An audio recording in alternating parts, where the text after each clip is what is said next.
நம்பகமான செய்திகளுக்கு நம்பிக்கை. வணக்கம். முதலில் முதன்மைச் செய்திகள். கூகுள் நிறுவனத்தின் முதலீடு மலேசியாவின் போட்டியாற்றலை காட்டுகிறது. இலக்கிடப்பட்ட டீசல் உதவித்தொகை குறித்து அரசாங்கம் ஆய்வு செய்கிறது.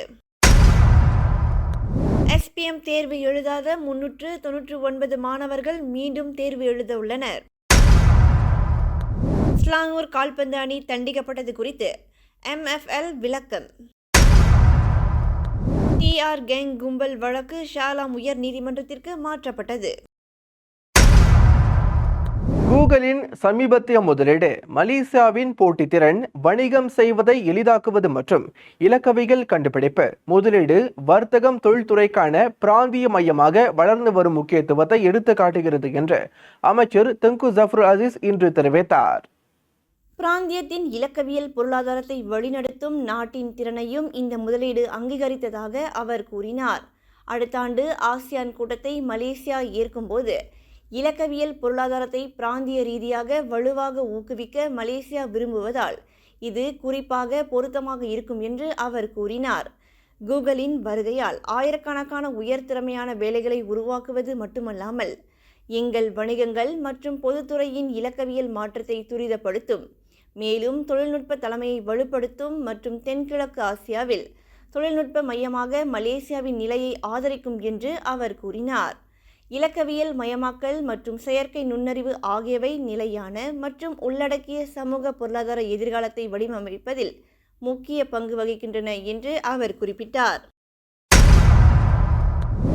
இலக்கிடப்பட்ட டீசல் உதவித்தொகையானது அனைத்து தரப்பினருக்கும் சமமான தேவை அளவை கொண்டு வர அரசாங்கம் ஆய்வு செய்து வருவதாக பொருளாதார விவகார அமைச்சர் ரஃபீஸ் ராம்லி கூறினார்.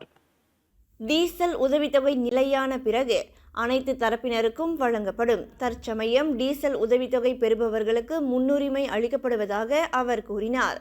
ரோன் 95 எரிபொருளுக்கான உதவித்தொகையை சமமான அளவில் வழங்கப்பட்டால் அரசாங்கம் முதலில் பாதிக்கப்பட்ட மற்றும் தேவைப்படும் தரப்புக்கு தான் வழங்க முடிவு செய்யும் என்று அவர் கூறினார். கடந்த ஜூன் 10 பிரதமர் அன்வார் தலைமையிலான மடானி அரசாங்கம் டீசல் எரிபொருளுக்கான இலக்கிடப்பட்ட டீசல் உதவித்தொகையை வழங்குகிறது. இந்த நடவடிக்கையினால் அரசாங்கத்திற்கு சுமார் 4 பில்லியன் ரிங்கிட் மிச்சமாகும் என்று அரசாங்கம் விளக்கம் அளித்திருந்தது. கடந்த ஆண்டு SPM தேர்வு எழுதாத 10,160 மாணவர்களில் 399 பேர் மீண்டும் தேர்வு எழுதுவதற்கு முனைப்பு காட்டியிருப்பதாக துணை கல்வி அமைச்சர் ஒங்காவோ தெரிவித்தார். கல்வி அமைச்சகம் பள்ளிகளுடன் இணைந்து நடத்திய விழிப்புணர்வு நடவடிக்கையும் பெற்றோரின் ஒத்துழைப்பினாலும் இந்த மாணவர்கள் மீண்டும் தேர்வு எழுத உள்ளனர் என்று அவர் கூறினார். SPM தேர்வு எழுத வராமல் இருக்கும் சிக்கலை தவிர்க்க கல்வி அமைச்சகத்தின் நடவடிக்கை குறித்து நாடாளுமன்றத்தில் கேள்வி எழுப்பிய ரோஸ்லான் அஷிமின் கேள்விக்கு வோங் இவ்வாறு பதிலளித்தார். கடந்த ஆண்டு கல்வி அமைச்சகத்தின் கீழுள்ள பள்ளிகளில் பயிலும் 8,676 மாணவர்கள் SPM தேர்வு எழுத வரவில்லை. மேலும் 1,263 தனியார் விண்ணப்பதாரர்கள் SPM தேர்வினை எழுதவில்லை.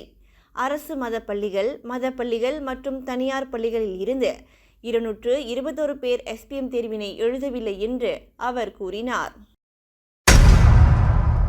ஸ்லாங்கூர் கால்பந்து அணி சுல்தான் அஜி அஹ்மத் ஷா கிண்ண போட்டியில் விளையாடாத காரணத்தால் தான் ஸ்லாங்கூர் அணிக்கு அதிகபட்ச தண்டனை வழங்கப்படுகிறது என்று மலேசிய கால்பந்து போட்டியின் சம்மேளனம் விளக்கம் அளித்துள்ளது.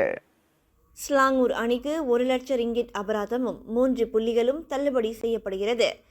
MFL வழங்கிய இந்த தண்டனைகளுக்கு எதிராக ஸ்லாங்கூர் அணி மேல்முறையீடு செய்ய அதிகாரம் உள்ளதாக MFL தலைமை செயல்முறை அதிகாரி டத்தோ ஸ்டுவார்ட் ராமலிங்கம் கூறினார். கடந்த மே 10 ஜோஹர் அணிக்கு எதிரான ஆட்டத்தை ஸ்லாங்கூர் அணி புறக்கணித்தது.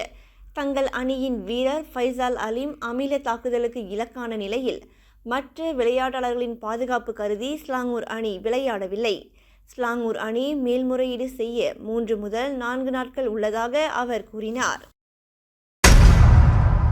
TR கும்பலைச் சேர்ந்தவர்கள் என கூறப்பட்ட 20 பேரின் வழக்கு ஷா அலாம் உயர் நீதிமன்றத்திற்கு மாற்றப்பட்டுள்ளது. கைது செய்யப்பட்ட 20 பேரும் இன்று காலை கில்லான் செஷன்ஸ் நீதிமன்றத்திற்கு அழைத்து வரப்பட்டனர். அப்போது குற்றம் சாட்டப்பட்ட அனைவரும் எதிர்கொள்ளும் வழக்கை உயர் நீதிமன்றத்திற்கு மாற்றுவதற்கு அரசு தரப்பு கோரிக்கையை முன்வைத்தது. இக்கோரிக்கையை ஏற்று நீதிபதி அமன் ஃபைசால் யாஹ்யா இந்த உத்தரவை பிறப்பித்தார். குற்றவியல் நடைமுறை சட்டத்தின் பிரிவு 177A1 கீழ் இந்த விண்ணப்பம் செய்யப்பட்டது என்று அரசு துணை வழக்கறிஞர் லீனா ஹனினி இஸ்மாயில் கூறினார். குற்றம் சாட்டப்பட்ட அனைவருக்கும் சம்பந்தப்பட்ட பிரிவின்படி வழக்கை தொடருவதற்கு அனுமதி பெறுவதற்கும் அனுமதி கோரப்பட்டது. இதனைத் தொடர்ந்து இந்த வழக்கை உயர் நீதிமன்றத்திற்கு மாற்ற வேண்டும் என்று அரசு தரப்பு கோரிக்கை விடுத்துள்ளது என்று அவர் கூறினார். இந்நிலையில் குற்றம் சாட்டப்பட்ட 16 பேர் சார்பில் ஆஜரான 9 வழக்கறிஞர்கள் எந்த ஆட்சேபனையும் தெரிவிக்கவில்லை.